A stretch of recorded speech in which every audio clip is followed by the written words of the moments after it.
This started off as a social experiment.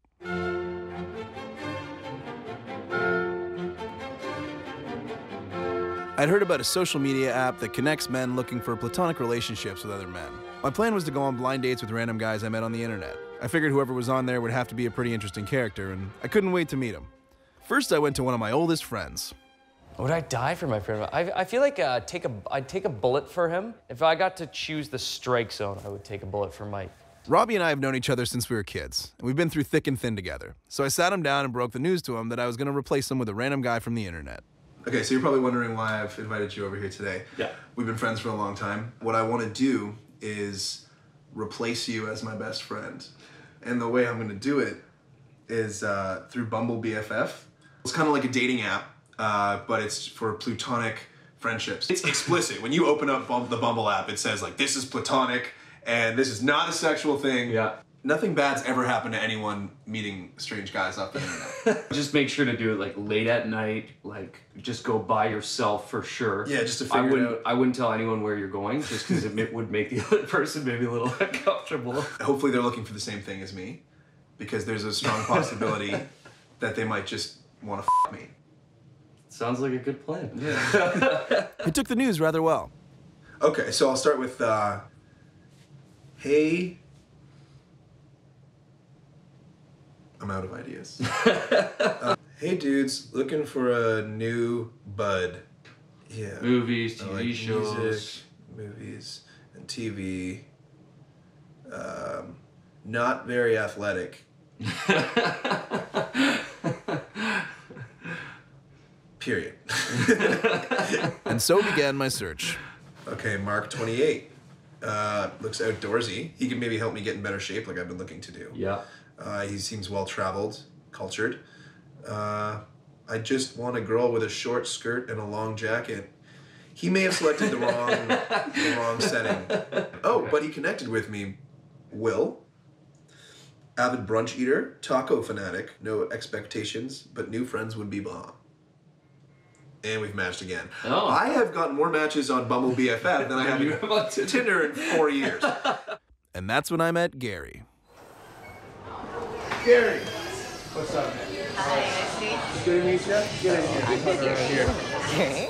I'm from Scarborough, Ontario. Right now, I go to McMaster for biology. I'm 19. My first impression of Mike was that he actually looked like his pictures, because that was like a big worry for me. Like, I thought he was friendly, pretty talkative person, a bit too talkative sometimes, but a bit awkward at times, to be honest. Oh, I think we should tell each other a secret. Not in front of everyone. Like, I'm just gonna whisper one in your ear, and then you tell me one. So I'll give you your gift. Yeah, it's just a small gift.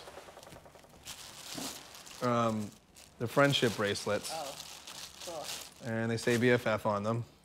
But once the flow of things kind of went smoothly, I thought it was fun. Like, it was different than something I've ever done before. Like, I think I was trying to just look for a friend right now. Personally, right now, I'm not looking for anything, or I don't like want to hook up or anything. So it's like going on that right now is like just seeing who's out there. Maybe I'll meet someone interesting. It's like, I think sometimes you gotta do some like spontaneous things in life.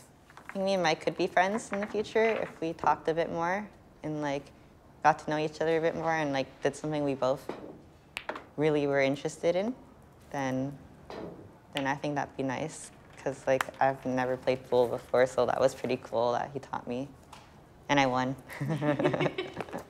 Gary was perfect for the comedic documentary I originally wanted to shoot. He was like 10 years younger than me, and we had almost nothing in common. But he was very friendly and sweet, and a great sport about the awkwardness of the whole thing.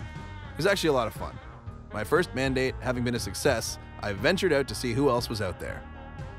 And that's when I met Spencer. So my name is Spencer Moore. I'm an OCT certified teacher. I'm currently working on a master's degree in education. I'm also a recovering addict. Spencer's story took me by surprise. It was much heavier than what I had originally set out to capture. I originally was abusing opiates for about a year, but then I wanted something to make me more productive, something to make me more effective, something to make me work harder, and the opiates just weren't cutting it anymore. So I decided to try crystal methamphetamine, and it was about 4 months into it that I hit psychosis, and I started hearing auditory and visual hallucinations. and they drove me completely crazy. I spent some time hanging out with Spencer.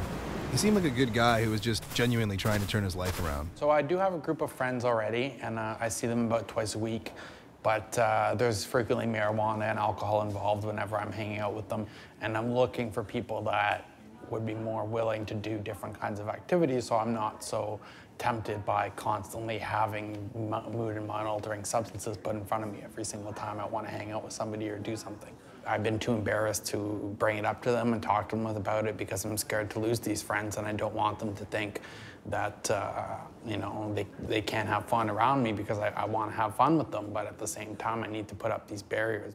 He was stuck between complete loneliness and a social circle that was dragging him back to his old destructive habits. So the reason I met up with Mike was because I know there's not a lot of people using the app for the purpose that I was, and I thought it'd help make a good story and kind of get the idea out there for other recovering addicts that are looking to meet new friends. I just thought I'd give it a shot. I don't really have much to lose. Why not go out and shoot this documentary and tell my story and see if it helps somebody?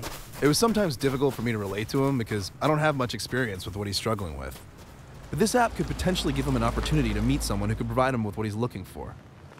What I thought was basically a gay hookup app in disguise was being used as a tool to better this guy's life.